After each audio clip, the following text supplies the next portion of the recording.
বুধবার দ্বিতীয় দফায় ভোট, লোকভবনের হেল্পলাইন।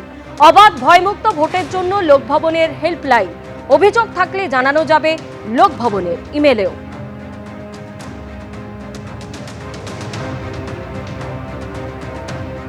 দ্বিতীয় দফা ভোটের আগে নিউ টাউনে কেন্দ্রীয় বাহিনীর কন্ট্রোল রুম খোলা হয়েছে। আর এই কন্ট্রোল রুম থেকে পরশু ভোটের সময় চলবে নজরদারি। সরাসরি আমাদের প্রতিনিধি পার্থপ্রতিম ঘোষ আমাদের সঙ্গে রয়েছেন। পার্থ, এই কন্ট্রোল রুম থেকে ভোটের দিন কিভাবে নজরদারি চালানো হবে, কি কি ব্যবস্থা নেওয়া হয়েছে? দেখো, সব থেকে বড় যেটা চ্যালেঞ্জ সেটা হচ্ছে দ্বিতীয় দফা নির্বাচন যাতে শান্তিপূর্ণভাবে হয়। এবং আমরা রয়েছি নিউ টাউনে, এবং দেখতে পাচ্ছ এই যে জায়গায় নিউ টাউনে দাঁড়িয়ে রয়েছি, এটা হচ্ছে ইন্টিগ্রেটেড কন্ট্রোল রুম, যেটা কিন্তু খোলা হয়েছে নিউ টাউনে। এবং সেখানে যে ছবি আমার সহকর্মী সন্দীপ পাল দেখাচ্ছে, সেটি হচ্ছে মোট 7টি ক্লাস্টারে ভাগ করা হয়েছে 142টা বিধানসভা কেন্দ্রকে। এবং যে 142টা বিধানসভা কেন্দ্রকে 7টা ক্লাস্টারে ভাগ করে সেখান থেকে অর্থাৎ কোন জায়গায় কী পরিস্থিতি তার পুঙ্খানুপুঙ্খ বর্ণনা সেটা কিন্তু তাদের কাছে চলে আসবে। এবং এই কন্ট্রোল রুমে একেবারে সিনিয়র অফিসাররা ভোটের দিনকে থাকবেন এবং থেকে এখান থেকে যদি কোনো সমস্যা কোনো জায়গায় কিছু দানা বাঁধে সেই বিষয়টা দেখবেন। পাশাপাশি এখানে যেখানে জায়গায় দাঁড়িয়ে রয়েছি, এই কন্ট্রোল রুমটা কিন্তু একেবারে এসএসবি, সিআরপি, আইটিবিপি, বিএসএফ এবং সিআইএসএফ সকলের একসঙ্গে কিন্তু এখানে থাকছেন এবং থেকে কন্ট্রোল রুমটা চালু করেছে। এবং দেখতে পাচ্ছ এই যে জায়গা আমরা দেখাচ্ছি, সেখানে হচ্ছে মোট 142টা বিধানসভা কেন্দ্রে কোন জায়গায় কোন ফোর্স ডিপ্লয়মেন্ট রয়েছে সেই বিষয়টা এখানে রয়েছে। হয়তো কোনো জায়গায় কোনো বড় ধরনের সমস্যা দেখা যাচ্ছে, তাহলে সেখান থেকে ফোর্সকে অন্য জায়গায় মুভ করানোর জন্য কীভাবে যাবে সেই বিষয়টা রয়েছে। পাশাপাশি এখানে দেখতে পাচ্ছি প্যানিক অ্যালার্ট, এটা অত্যন্ত একটা গুরুত্বপূর্ণ প্যানিক অ্যালার্ট। এই প্যানিক অ্যালার্টটা কী সেই বিস্তারিত আমি জেনে নেবো একেবারে আধিকারিকদের কাছ থেকে, যে প্যানিক অ্যালার্টটা কী রয়েছে। 142টা যে বিধানসভা কেন্দ্রে নির্বাচনের দিন, সেইখানে হচ্ছে এই প্যানিক অ্যালার্টে হয়তো কোনো জায়গায় যারা কেন্দ্রীয় বাহিনী, যারা কোনো পোলিং স্টেশনের ডিউটিতে থাকছেন, তাদের কাছে সব জায়গায় চিনে ওঠা সম্ভব নয়। তাদের কাছে সিক্রেট বাটন দেওয়া থাকবে এবং সেই সিক্রেট বাটনের পরবর্তীকালে কিন্তু তারা সেখানে গোটা বিষয় ইনফরমেশন পাবেন। আমি একবার ডেপুটি কমান্ড্যান্ট আমার সঙ্গে রয়েছেন সিআরপিএফে, তার সঙ্গে কথা বলে নেবো।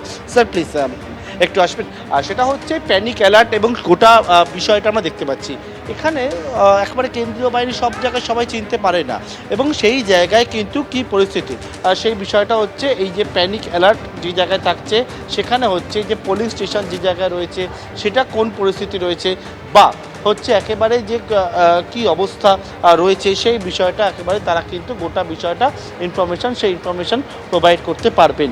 এবং সেক্ষেত্রে হচ্ছে কথা বলে নেবো কীভাবে ইনফরমেশনটা পাচ্ছে। আমাদের এটা অ্যাপে যে করা হয়েছে, সেখানে আমাদের যে ডিপ্লয়মেন্ট আছে সেখানে ওদের একটা প্যানিক বাটন দেওয়া হয়েছে, নাম্বারে দেওয়া হয়েছে। ওই যদি কোনো প্যানিক হলে ও আমাদেরকে ওই বাটনটা প্রেস করে আমাদেরকে জানায় যে কিছু হয়েছে, আমরা তা হিসাবে আমরা বুঝিয়ে বলেন। অর্থাৎ এখানে আমরা দেখতে পাচ্ছি যে পোলিং স্টেশন এবং 112-27 লেখা রয়েছে, অর্থাৎ এটা কি যে বুথ নাম? হ্যাঁ, সেটা আমাদের অ্যাসেম্বলি কনস্টিটিউশন আর বুথ নাম্বার সেটা মেনশন করা হচ্ছে। আর যে প্যানিক বাটনটা প্রেস করবে তাদের সবাই পুরো ইনফরমেশন রয়েছে। এবং সেক্ষেত্রে কিন্তু গোটা বিষয় কিন্তু যে কোন জায়গায় কী পরিস্থিতি সেই বিষয়টা একেবারে নির্দিষ্ট করে দেখতে পাবে। যেমন হয়তো এই জায়গা থেকে যে তথ্য পাবে সেই তথ্য অনুযায়ী তারা সমস্ত বিষয় দেখতে পাবেন, জানতে পারবেন, সেই মধ্যে পরবর্তী যে পদক্ষেপ সেই পদক্ষেপ তারা নিতে পারবে। আইজি সিআইএসএফ তিনি রয়েছেন। একেবারে অনেকগুলো নতুন বিষয় আমরা দেখতে পাচ্ছি, প্যানিক বাটন অর্থাৎ সেন্ট্রাল ফোর্স সব জায়গায় চীনের। जी, हम लोग के द्वारा ये पैनिक बटन सिस्टम नहीं है, बेसिकली इमरजेंसी रिस्पांस सिस्टम है। किसी भी प्रकार का इमरजेंसी रिस्पॉन्ड होगा तो इसके ऊपर किया जाता है। ये नंबर्स हमारे ग्राउंड लेवल की ट्रूप्स के पास में, और डिफरेंट तरह की इन्फॉर्मेशन यहाँ पर हम लोग के पास आती है। ये हम लोग के द्वारा जहाँ पर फोर्स भेजनी है वहाँ फोर्स भिजवाई जाती है। सारी चीज़ें इसके द्वारा की जा रही है। बहुत सारी डिफरेंट लेवल्स की इन्फॉर्मेशन है, जहाँ पर डिस्ट्रिक्ट से भी कोऑर्डिनेट करना पड़ता है, डिस्ट्रिक्ट एडमिनिस्ट्रेशन के साथ भी वो सारी इन्फॉर्मेशन है। तुरंत एक्शन लिया जाएगा। অর্থাৎ বুঝতে পারলে যে কোন কোন পদক্ষেপগুলো নেওয়া হয়েছে, এবং এইটা হচ্ছে কন্ট্রোল রুম। এই কন্ট্রোল রুম থেকে মনিটরিং হবে দ্বিতীয় দফা নির্বাচন যাতে শান্তিপূর্ণ করা যায়। আমরা দেখতে পাচ্ছি একাধিক ব্যবস্থা অবলম্বন করা হয়েছে, আর এই কন্ট্রোল রুম থেকে সেইভাবেই কিন্তু ভোটের দিন নজরদারি চালানো হবে। আপাতত তোমায় ধন্যবাদ পার্থ। এবিপি আনন্দ, এগিয়ে থাকে, এগিয়ে রাখে।